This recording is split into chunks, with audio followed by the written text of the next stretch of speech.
हरिशपुर गांव के एक कोने में छोटी सी पराठे की दुकान में काम करता था कनाई। वह एक गरीब परिवार का लड़का था, अपनी माँ के साथ रहता था और ईमानदारी से कमाकर जीवन बिताना चाहता था।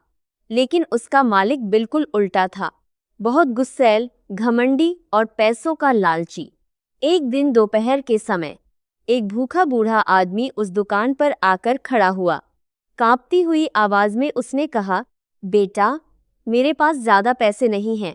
मैं 2 दिनों से कुछ नहीं खाया हूँ। क्या तुम मुझे एक पराठा खाने को दे सकते हो? कनाई ने एक पल भी देर नहीं की। उसने कहा, बाबा, आपने 2 दिन से कुछ नहीं खाया तो पैसे देने की जरूरत नहीं है। लीजिए, आप पराठा खाइए। बूढ़े आदमी की आंखों में आंसू आ गए। उसने कहा, भगवान तुम्हारा भला करे बेटा। बूढ़ा खाना खाकर चला गया, लेकिन दुकान का लालची मालिक अंदर से यह सब देख रहा था। अचानक वह गुस्से से बाहर आया और चिल्लाकर बोला, अरे, बहुत दया दिखा रहा है, मेरी दुकान का नुकसान क्यों कर रहा है? कनाई ने सिर झुकाकर कहा, मालिक। वह आदमी 2 दिन से भूखा था। मालिक और भी गुस्सा हो गया। उसने कहा, 2 दिन से भूखा था तो मुझे क्या, तूने मेरा नुकसान किया है। आज से तू नौकरी से निकाल दिया गया है और तुझे कोई पैसा भी नहीं मिलेगा। यहाँ से निकल जा। अपमानित कनाई चुपचाप घर लौट गया।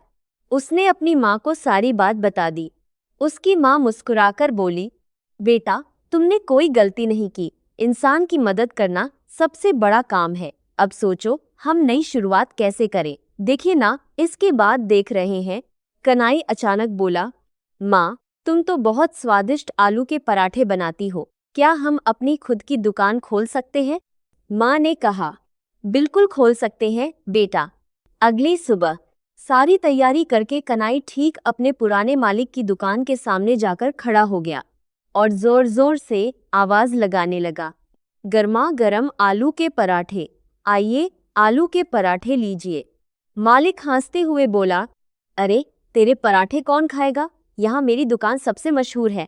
लेकिन कनाई रुका नहीं।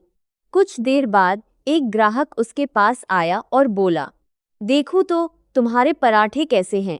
उसने एक कौर खाया और हैरान रह गया। वाह, बहुत स्वादिष्ट हैं। उस दिन से एक ग्राहक, फिर दूसरा, फिर तीसरा। धीरे धीरे कनाई की दुकान पर भीड़ लगने लगी और दूसरी तरफ मालिक की दुकान खाली होने लगी। तब उस घमंडी मालिक को समझ आया कि लोभ और अहंकार से कभी भी लोगों का दिल नहीं जीता जा सकता। और उधर कनाई और उसकी माँ अपनी ईमानदार मेहनत और प्यार के दम पर खुशी खुशी जीवन बिताने लगे।